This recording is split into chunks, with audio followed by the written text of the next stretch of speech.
Behind. आजकल अच्छी फिल्में बहुत कम बन रही है और ये उन अच्छी फिल्मों में से एक है। कहानी कुछ इस तरह है कि एक परिवार न्यूयॉर्क के लॉन्ग आइलैंड पर छुट्टियां बिताने चला जाता है और अगले ही दिन सब कुछ बदल गया। सिर्फ उनके लिए नहीं बल्कि करोड़ों लोगों के लिए। यह कहना भी गलत नहीं होगा कि जिस दुनिया को वो जानते थे वो बिल्कुल उलट जाती है। फिल्म में काफी कुछ राज रखा गया है जो हमें उलझन में डाल देता है। हमें ये पूरी कहानी बस कुछ लोगों के नजरिए से दिखाई जा रही है, बल्कि हम ऑडियंस को भी ऐसे ट्रीट किया जाता है जैसे हम भी इस कहानी का हिस्सा हो। चलिए आगे देखते हैं क्या है इस फिल्म में। चैनल को सब्सक्राइब करना ना भूलें। शुरुआत होती है तो सबसे पहले हमें पृथ्वी दिखाई जाती है, फिर अमेरिका जहां सूरज उग रहा था। एक आम दिन से ही सब शुरू हुआ। अब हम कहानी के अंत तक एक परिवार के साथ जुड़े रहेंगे। क्ले सैनफोर्ड का परिवार, जिसमें वो, उसकी पत्नी अमेंडा और 2 बच्चे रोज और आर्ची है। इन लोगों के बारे में जानना जरूरी है। क्ले एक प्रोफेसर है और न्यूयॉर्क एक यूनिवर्सिटी में पढ़ाता है। बहुत शांत इंसान है, गुस्सा जल्दी नहीं आता, अपनी पत्नी और बच्चों से बहुत प्यार करता है। मगर अमेंडा बहुत गुस्सैल और लोगों से नफरत करने वाली औरत है। चिड़चिड़ापन, लोगों से बदतमीजी करना, लोगों पर शक करना, जल्दी गुस्सा आना, ये सभी अच्छी बातें अमेंडा में थी और वो एक एडवर्टाइजमेंट कंपनी में काम करती थी। इनकी छोटी बेटी रोज एक मासूम सी बच्ची है जो आजकल फ्रेंड्स सीरीज का लास्ट सीजन देख रही है। आर्ची चूंकि बड़ा है और प्यूबर्टी के लेवल पर है, इसलिए उसमें कुछ गलत बातें हैं और अक्सर वो अपनी छोटी बहन को तंग करता रहता है। बाकी ये एक साधारण सा परिवार है। तो आज के दिन जब क्ले की आंख खुलती है, अमेंडा पहले ही जाग चुकी थी। आज वो थोड़ी सी अलग थी। क्ले से कहती है कि आज सुबह जब मैं जागी, खिड़की से बाहर देखा लोगों को, तो मेरे मन में ख्याल आया क्यों ना हम कहीं छुट्टी पर चले जाएं। इसलिए मैंने लॉन्ग आइलैंड पर एक घर बुक किया है। हम वहीं जाने वाले हैं और तुम्हें इसलिए नहीं बताया कि अगर मैं बुकिंग करूं तो तुम मुझे मना नहीं कर सकोगे। बेचारा क्ले क्या कहता, वो मान जाता है। अमेंडा बच्चों को तैयार करती है और अगले सीन में हम इस परिवार को अपनी गाड़ी में देखते हैं जो लॉन्ग आइलैंड की तरफ जा रहे थे। ये सभी काफी खुश थे। कुछ घंटे बाद ये उस घर में पहुंच जाते हैं जो अमेंडा ने ऑनलाइन बुक किया था। घर काफी शानदार था, इन्हें पसंद आता है। वहाँ एक पूल भी था, इसलिए बच्चे तो सीधा पूल में ही चले जाते हैं। क्ले गाड़ी से सामान ले आता है और अमेंडा कहती है कि मुझे मार्केट जाना है ताकि खाने पीने का सामान ले आऊं। अमेंडा खुशी खुशी मार्केट जाती है, अपनी जरूरत का सारा सामान ले आती है। पार्किंग लॉट में जब वो अपनी गाड़ी में सामान रख रही थी तो वो एक आदमी को देखती है जिसने बहुत सारा पानी और खाने का सामान खरीदा था। ये बहुत ज्यादा था किसी एक परिवार के लिए, मानो जैसे दुनिया का अंत होने वाला हो और वो इसके लिए खुद को तैयार कर रहा है। खैर अमेंडा को भी थोड़ा अजीब लगता है और हमें भी, मगर वो उससे बात नहीं करती और वापस घर आती है। क्ले स्मोकिंग करता था मगर अमेंडा जैसी पत्नी के डर से बेचारे ने स्मोकिंग ही छोड़ दी थी। अब ये छुट्टियां थी तो अमेंडा खुद ही उसे सिगरेट का एक पैकेट देती है कि तुम यहाँ स्मोक कर सकते हो मगर बच्चों के सामने नहीं। दोनों एक दूसरे के साथ अच्छा समय बिताते हैं और फिर तैयारी करने के बाद ये लोग बीच पर चले गए। ये वहाँ शांति के साथ अपना समय बिताते हैं मगर जब बीच पर ये आए, इन्होंने समुद्र में एक जहाज देखा। इन्हें लगा ये अपना रास्ता बदल लेगा। क्ले का कहना था कि मैंने सुना है यहाँ काफी बंदरगाह है। 1-2 घंटे बाद भी वो शिप वहाँ थी, बल्कि वो नजदीक आ चुकी थी। छोटी रोज तो बस उसे देखे जा रही थी। उसे कुछ ठीक नहीं लग रहा था और फिर कुछ देर बाद वो कार्गो शिप इतनी नजदीक आ जाती है कि अमेंडा क्ले को जगाती है। कहती है कि कुछ गड़बड़ है। वो शिप रुकने का नाम ही नहीं ले रही थी। क्ले सबको वहाँ से भागने के लिए कहता है। बीच पर हंगामा मच गया। वो जहाज बीच पर ही रुक जाता है, मानो जैसे कोई उसे कंट्रोल कर ही नहीं रहा। इस अजीब से हादसे के बाद बीच को खाली कर दिया गया। क्ले वहाँ के एक गार्ड से इस बारे में पूछता है तो जवाब में वो कहता है कि शायद नेविगेशन सिस्टम में कोई खराबी आई होगी। ऐसे और भी जहाजों के साथ हुआ है। ये लोग सीधा घर आते ही इन्हें पता चला कि इंटरनेट भी काम नहीं कर रहा।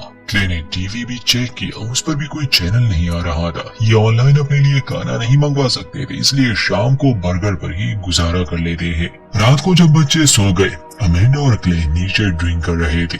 दरवाजे पर दस्तक होती है। एक लम्हे के लिए ये लोग डर जाते हैं। दरवाजा खोलने पर इनके सामने स्कॉट नाम का एक आदमी और उसकी बेटी रूथ खड़े थे। इन्हें हैरानी हुई क्योंकि किसी अजनबी का यहाँ आना बड़ा अजीब था। स्कॉट बताता है कि असल में ये घर हमारा है, आपने मुझे ही मेल किया था। वो अमेंडा का नाम जानता था मगर दोनों की बात नहीं हुई थी, इसलिए अमेंडा को शक था। स्कॉट कहता है कि क्या हम अंदर आ सकते हैं। क्ले उसे अंदर आने देता है। स्कॉट बताता है कि हम शहर में रह गए हैं मगर वहाँ ब्लैकआउट हो चुका है, पावर जा चुकी है। मैं ऊंची बिल्डिंग में रहता हूँ, मैंने घुटने का ऑपरेशन किया है, सीढ़ियाँ नहीं चढ़ सकता, इसलिए हम यहाँ आए। मुझे पता है आप लोग छुट्टियाँ बिताने आए हैं, आपने पैसे दिए हैं, हम आपको जाने के लिए नहीं कह रहे, हम भी यहाँ रहना चाहते हैं और आप भी कर ना करें, हम बिल्कुल भी आपको परेशान नहीं करेंगे, हम बेसमेंट में सो लेंगे और मैं आपको पैसे भी दे दूंगा। वो $1000 क्ले को वापस करता है। खैर क्ले को तो उन पर कोई शक नहीं था मगर अमेंडा इतनी आसानी से मानने वाली नहीं थी। क्ले तैयार था कि अगर ये इनका घर है तो जरूर ये लोग यहाँ रह सकते हैं, मगर अमेंडा कहती है कि नहीं, मुझे अजनबियों के साथ रहने में दिक्कत है, हम आपको यहाँ रहने की इजाजत नहीं दे सकते। इस बार स्कॉट की बेटी रूथ थोड़ी भड़क जाती है, कहती है कि ये हमारा ही घर है। अमेंडा और क्ले अकेले में बात करते हैं। अमेंडा को शक था, अजीब अजीब से ख्याल उसके मन में आ रहे थे, मगर क्ले बताता है कि ये लोग मुसीबत में हैं, मुझे नहीं लगता वो हमें नुकसान पहुंचाने आए हैं। स्कॉट ने इनके सामने एक कैबिनेट को भी खोला था तो क्ले कहता है कि अगर ये इनका घर नहीं होता तो भला वो इसे खोल सकता था क्या, उसके पास चाबी थी। अमेंडा गुस्सा करती है कि घर में उनकी एक भी तस्वीर नहीं, वो झूठ बोल रहे हैं, घर उनका नहीं, वो गलत इरादे से यहाँ आए होंगे। क्ले समझाता है कि मैं उनसे बात करता हूँ, अगर मुझे थोड़ा सा भी शक हुआ तो मैं उन्हें जाने के लिए कह दूंगा। एक बार फिर से ये दोनों उनसे बात करते हैं। स्कॉट बहुत अच्छे से पेश आता है। अमेंडा कहती है कि ठीक है, मुझे अपनी आईडी दिखाओ, मगर एक समस्या थी, स्कॉट अपना वॉलेट कहीं छोड़ आया था। खैर बाकी उसकी बातों से तो ऐसा नहीं लग रहा था कि वो कोई सनकी पागल है, बल्कि अंदर ही अंदर वो काफी घबराया हुआ था। तभी रूथ टीवी चलाती है जिस पर आपातकालीन प्रसारण चल रहा था। हर चैनल पर यही था। स्कॉट ने जैसा कहा कि शहर में ब्लैकआउट हुआ है, यहाँ इंटरनेट का काम ना करना, टीवी पर कोई खबर नहीं, ये सभी बातें इन्हें उलझन में डाल देती है। खैर एक बात तो साबित हो गई कि सच में कोई गड़बड़ है, इसलिए स्कॉट और उसकी बेटी को वहाँ रहने दिया जाता है। हालांकि रूथ इस बात से गुस्सा आती, कहती है कि हम अपने ही घर में नौकरों की तरह रह रहे हैं, कल क्या ये हमसे झाड़ू पोछा भी करवाएंगे। सिर्फ स्कॉट को अंदाजा था कि क्या हुआ है, मतलब उसे शक था। स्कॉट असल में साइबर सिक्योरिटी में था। अगली सुबह रोज अपनी माँ को जगाती है, कहती है कि मुझे फ्रेंड्स सीरीज का आखिरी एपिसोड देखना है, इंटरनेट काम नहीं कर रहा, आप कुछ करें इस बारे में। उसके जाने के बाद अमेंडा जैसे ही अपना फोन देखती है, उसे कुछ न्यूज अलर्ट्स आई थी। जैसे ही वो क्ले को दिखाने वाली थी वो गायब हो जाती है। फिर क्ले का कहना था कि शायद किसी ने सब कुछ हैक कर लिया है, मगर अमेंडा को एक ही बात की फिक्र थी, वो ये कि उनके घर में 2 अजनबी है। कॉफी पीने के बाद क्ले अमेंडा से कहता है कि मैं मार्केट जाता हूँ, शायद वहाँ कोई मुझे बता सके ये सब क्या हो रहा है। रूथ और स्कॉट जागते हैं। क्ले का पूछते हैं तो अमेंडा बताती है कि वो मार्केट गए हैं। वो न्यूज अलर्ट्स के बारे में बात करती है। ये सुनकर स्कॉट थोड़ा सा चौंक जाता है। अमेंडा पूछती है कि क्या हालात बेकाबू हो रहे हैं, तो स्कॉट मुस्कुराता है कि नहीं, मुझे यकीन है सब कुछ ठीक हो जाएगा। असल में वो इन्हें डराना नहीं चाहता था। वो एक कंप्यूटर वायरस के बारे में बताता है जो साल 2000 में बना था। उसने कई कंपनियों को करोड़ों का नुकसान कर दिया था। बाद में पता चला कि ये काम फिलीपाइंस के 2 लड़कों का है। तो हो सकता है कि अभी जो हो रहा है ये बात इतनी बड़ी नहीं हो, शायद सिस्टम में कोई खराबी हो। हमें ज्यादा इसके बारे में सोचना नहीं चाहिए। चाहे स्कॉट उन्हें हिम्मत ही क्यों ना दे रहा था, मगर हालात बता रहे थे कुछ ठीक नहीं। स्कॉट की पत्नी और रूथ की माँ प्लेन से कहीं जा रही थी, तो स्कॉट को और रूथ को उनकी भी चिंता थी, क्योंकि सारे सिस्टम तो काम नहीं कर रहे। रोज जब बाहर थी तो उसे ढेर सारे हिरन दिखाई दिए, सैकड़ों की तादाद में। ये होना काफी अजीब था, क्योंकि जानवर ऐसा बर्ताव नहीं करते। खैर स्कॉट अपने एक पड़ोसी के घर जाने के लिए निकल गया। घर का बुरा हाल था, सामान बिखरा पड़ा था और कोई ताबी नहीं। और क्ले जब रास्ते में था तो जीपीएस ने काम करना छोड़ दिया था, जिस वजह से वो रास्ता भटक जाता है। वो घबराया हुआ था। फिर वो वापस गाड़ी में बैठ जाता है। तब उसे एक घबराई हुई औरत नजर आई जो स्पेनिश में बात कर रही थी। फिल्म में इसे ट्रांसलेट नहीं किया गया, मगर इंटरनेट पर इसकी ट्रांसलेशन मिल जाती है। ये औरत बताती है कि वो अपने घर का रास्ता भटक चुकी है। पिछले 2 दिन से उसने किसी भी इंसान को नहीं देखा, उसे किसी को कॉल करनी है। एक तो क्ले को उसकी बात समझ नहीं आ रही थी, ऊपर से वो इतनी घबराई हुई थी कि क्ले उसकी कोई मदद नहीं करता और उसे वहीं छोड़कर वो निकल गया। थोड़ी देर बाद उसे एक प्लेन की आवाज आई। क्ले पीछे देखता है तो उस प्लेन से लाल रंग का कुछ गिर रहा था। वो गाड़ी भगाता है मगर असल में वो प्लेन पेपर्स गिरा रहा था, लाल रंग के पेपर्स जिस पर पारसी में कुछ लिखा था। वहाँ स्कॉट जब अपने पड़ोसी के घर आता है, वो तो उसे नहीं मिलता मगर उसे पता था कि उसके पास एक सैटेलाइट फोन है, इसलिए वो फोन ले लेता है। बच्चे इस सबसे अनजान थे, इसलिए वो जंगल में चले जाते हैं। अमेंडा और रूथ पूल के करीब बैठी थी। बच्चों को जंगल में केबिन नजर आया। दोनों अंदर जाते हैं। रोज अपने भाई को वो बात बताती है जब उसने बहुत सारे हिरन देखे थे, मगर उसका भाई इन बातों को सीरियस नहीं लेता, बल्कि उसे डराने के लिए वो एक कहानी सुनाता है। जब ये दोनों वापस आ रहे थे तो आर्ची को एक कीड़ा काट लेता है। स्कॉट उस सैटेलाइट फोन को ट्राई करता है मगर वो काम ही नहीं कर रहा था। और कुछ देर पहले हमें अंतरिक्ष में दिखाया गया कि अमेरिका का सैटेलाइट अपनी दिशा बदल लेता है। शायद यही वजह है कि अब स्कॉट के हाथ में जो फोन था वो काम नहीं कर रहा। वो बीच पर चला गया जहां समुद्र के किनारे एक प्लेन क्रैश हो चुका था और हर तरफ लाशें थी। दिल दहला देने वाला एक मंजर था। अजीब था कि वहाँ कोई जिंदा नहीं था, कम से कम जख्मी तो होने चाहिए थे। तभी स्कॉट को एक और प्लेन दिखा जो सीधा इस ओर आ रहा था। स्कॉट समझ जाता है कि ये भी यहाँ क्रैश होने वाला है। जान बचाकर वो भागने लगा। प्लेन सीधा समंदर के किनारे क्रैश हो जाता है और पानी की एक बड़ी लहर की वजह से स्कॉट गीला हो गया। ये सब अपनी आंखों से देखने के बाद उसे समझ आ गई कि सच में हालात काबू से बाहर है। वो घर आता है मगर अपनी बेटी को सच नहीं बताता कि उसने एक प्लेन को क्रैश होते हुए देखा। गीला होने का कारण वो पूल में गिरना बताता है। वो रूथ को सूखे कपड़े लाने भेजता है और अमेंडा को कहता है कि सैटेलाइट फोन काम नहीं कर रहे। सब कुछ बंद हो भी जाए तो भी सैटेलाइट फोन काम करते हैं। अमेंडा को यकीन नहीं आ रहा था, इसलिए स्कॉट बताता है कि मैंने एक प्लेन को अपनी आंखों से गिरते हुए देखा। बच्चे अभी भी बाहर थे। तभी इन्हें एक आवाज सुनाई दी, एक तेज आवाज। इन्हें अपने कानों पर हाथ रखना पड़ा। अमेंडा को बच्चों की फिक्र थी, इसलिए वो जंगल की तरफ चली जाती है। फिर बच्चे उसे मिल गए। वो उन्हें एक घर ले आती है। सब ठीक थे मगर क्ले अभी तक घर नहीं आया था। आर्ची का कहना था कि पता नहीं वो आवाज किस चीज की थी, पर मैंने कान सही से बंद नहीं किए थे और अब मुझे काफी अजीब लग रहा है। अमेंडा बच्चों को कमरे में भेज देती है और स्कॉट से पूछती है कि बता वो क्या था, तुम्हें इस सब की जानकारी है? स्कॉट बताता है कि ये किसी प्लेन की आवाज नहीं हो सकती, ना ही ये कोई बम था। ये किसी तरह का सैनिक हथियार हो सकता है। अभी कुछ कह नहीं सकता। अमेंडा उस पर भड़क जाती है कि कुछ देर पहले तो तुम बड़े बड़े अंदाजे लगाकर मुझे डरा रहे थे। उसे एक क्ले की फिक्र थी। कहती है कि कुछ भी ठीक नहीं, शायद हमें बाथटब में पानी भरना चाहिए। पता नहीं ये सब कब तक बंद रहेगा।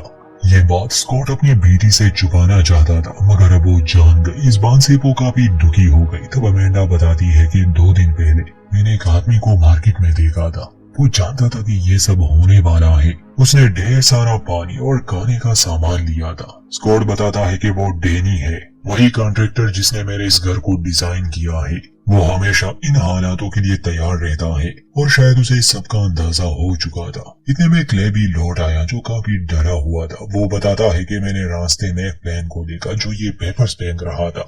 आर्ची ने चूंकि किसी वीडियो गेम में एक बर्ड को देखा था तो वो कहता है कि इस पेपर पर लिखा है अमेरिका की मौत। बाकी क्या लिखा है ये नहीं समझ आया मगर इसमें कोई शक नहीं कि अमेरिका पर हमला हो चुका है। किसने किया नहीं पता मगर हालात ठीक नहीं थे। जान बचाने के लिए अमेंडा और क्ले अपने बच्चों को लिए वापस से शहर जाने का फैसला करती है। स्कॉट उन्हें सलाह देता है कि ऐसा मत करो, शहर के हालात बदतर होंगे, तुम लोगों को यहीं रुकना चाहिए, यहाँ सुरक्षित रहोगे तुम। अमेंडा और क्ले उसकी बात नहीं मानते और हाईवे के लिए निकल जाते हैं मगर वहाँ ढेर सारी टेस्ला कार्स जो ब्रांड न्यू थी एक दूसरे से टकरा चुकी थी। उन्होंने रास्ता ब्लॉक कर दिया था, उसमें कोई भी नहीं था। वो ऑटो मूड पर थी। उन गाड़ियों की वजह से पूरा रास्ता बंद था और तब अमेंडा को रियलाइज होता है कि सिस्टम में गड़बड़ी की वजह से ये यहाँ आकर रुकती है। वो जल्दी से गाड़ी में बैठ गई क्योंकि और भी कार्स इस तरफ आ रही थी। ये लोग खुद को बचाने में सफल रहे। अब कोई और चारा नहीं था इसलिए ये वापस स्कॉट के घर में आते हैं। सभी लोग काफी परेशान थे। अमेंडा के कहने पर क्ले बाथटब में पानी भरने लगा। रूथ उसके पास आती है और पूछती है कि क्या आप मेरे साथ स्मोक करेंगे। दोनों ही टेंशन में थे, इसलिए वो उसके साथ स्मोक करने लगा। बच्चे अपने कमरे में थे। अमेंडा और स्कॉट के बीच बातें होती है, जिसमें स्कॉट बताता है कि वो अपने क्लाइंट से मिला था जो बहुत बड़े प्रोजेक्ट्स पर काम करता है, इतने बड़े कि वो पेंटागन के खुफिया प्रोजेक्ट्स होते हैं। कुछ दिन पहले मैंने उसकी एक बहुत बड़ी अमाउंट ट्रांसफर की थी। बड़े लोगों को ऐसे खतरे की खबर पहले ही मिल जाती है। वो जानता था इस बारे में। उसने बस इतना कहा मुझे कि अपना ख्याल रखना। अब मुझे उसकी बातें समझ आने लगी। उसे मेरे लिए बुरा लग रहा था। इसके अलावा भी दोनों की कुछ बातें होती है। फिर गम बुलाने के लिए ये म्यूजिक लगाते हैं और डांस करते हैं।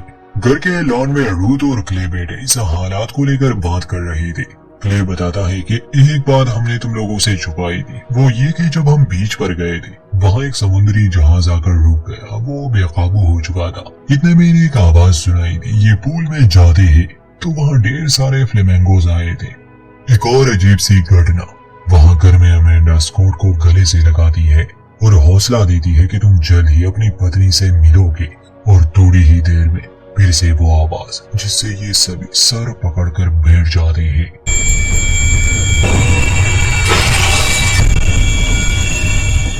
कुछ देर बाद वो आवाज बंद हो गई, मगर अब सभी को काफी डर लग रहा था। इसलिए क्ले का परिवार एक ही बेड पर सो जाता है और रूथ अपने पिता के साथ। रात को छोटी रोज, जिसे नींद नहीं आ रही थी, वो अपनी माँ से कहती है कि मैं इंतजार करते करते थक गई। सुबह इससे भी खतरनाक हालात थे। जब ये उठते हैं तो आर्ची के दांत गिरने लगे। अमेंडा और क्ले बहुत घबरा जाते हैं। वो समझ ही नहीं पा रहे थे कि हो क्या रहा है और वो क्या करे, क्योंकि मदद के लिए तो वो कॉल भी नहीं कर सकते थे। रोज भी कहीं चली गई थी, इन्हें मिल नहीं रही थी। स्कॉट बताता है कि वो आदमी डैनी, जिसे तुमने पार्किंग लॉट में देखा था, वो यहाँ पास में ही रहता है। मुझे यकीन है उसके पास काफी सामान है और हो सकता है कि उसके पास आर्ची के लिए कोई मेडिसिन भी मिल जाए। रूथ अपने पिता से नाराज थी कि वो उसे छोड़कर दूसरे लोगों की मदद कर रहा है, मगर स्कॉट वादा करता है कि वो 1 घंटे में लौट आएगा। आर्ची को लिए स्कॉट और क्ले डैनी के घर जाते हैं। ये दरवाजे पर दस्तक देते हैं। डैनी के हाथ में गन थी। वो इन दोनों से कहता है कि वहाँ दूर अपनी गाड़ी के साथ खड़े रहो, फिर बात करेंगे। स्कॉट हैरान था क्योंकि डैनी उसका दोस्त हुआ करता था और अब वो पूरी तरह से बदल चुका था, मानो जैसे जिंदा रहने की एक जंग शुरू हो चुकी हो। स्कॉट उनसे मदद मांगता है। क्ले बताता है कि मेरे बेटे को कुछ हो गया है, उल्टियां कर रहा है और उसके दांत गिर रहे हैं। डैनी बताता है कि दांत गिरना कोई बड़ी बात नहीं है, ये और भी जगहों पर हो चुका है। ये तेज आवाज जो बार बार सुनाई देती है, ये सीधा दिमाग पर असर करती है। मैं तुम्हारी कोई मदद नहीं कर सकता, चलो जाओ यहाँ से। बल्कि मैं तो हैरान हूँ कि तुम लोग अपने घरों से कैसे निकले। स्कॉट पूछता है कि ये तुम कैसी बातें कर रहे हो, हम दोस्त हैं। डैनी कहता है कि वो सब पुरानी बातें हैं, अब हालात बदल चुके हैं स्कॉट, हम पर हमला हो चुका है, ये एक युद्ध है और मुझे जो सही लगता है मैं वही करूंगा। मुझे अपने परिवार को सुरक्षित रखना है और तुम्हें भी।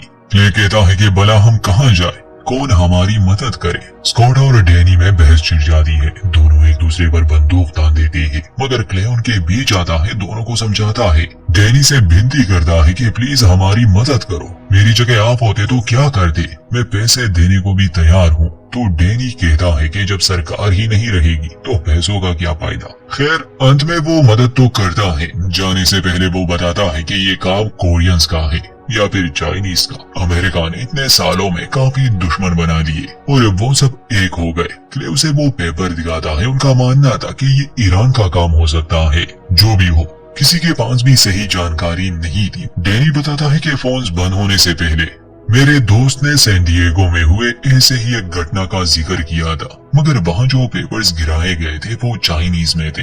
खैर स्कॉट, क्ले और आर्ची वापस से कार में बैठ जाते हैं। जाने से पहले स्कॉट क्ले से पूछता है कि मुझे बताओ, क्या तुम मेरे साथ हो, मुझे ये जानना है। क्ले पूछता है कि तुम ऐसा क्यों पूछ रहे हो, तो स्कॉट समझाता है कि मुझे शक पहले से ही था कि ऐसा कुछ होगा। आजकल के दौर में अगर किसी देश को खत्म करना हो तो 3 चालों वाला एक दांव खेलना होगा। पहली चाल, किसी भी देश की सरकार को अगर तोड़ना हो तो उन्हें आइसोलेट कर दो, उनके कम्युनिकेशन और ट्रांसपोर्ट को पूरी तरह बंद कर दो, अपने निशाने को लाचार बना के दुनिया से तोड़ दो। और जो हुआ हमने देखा।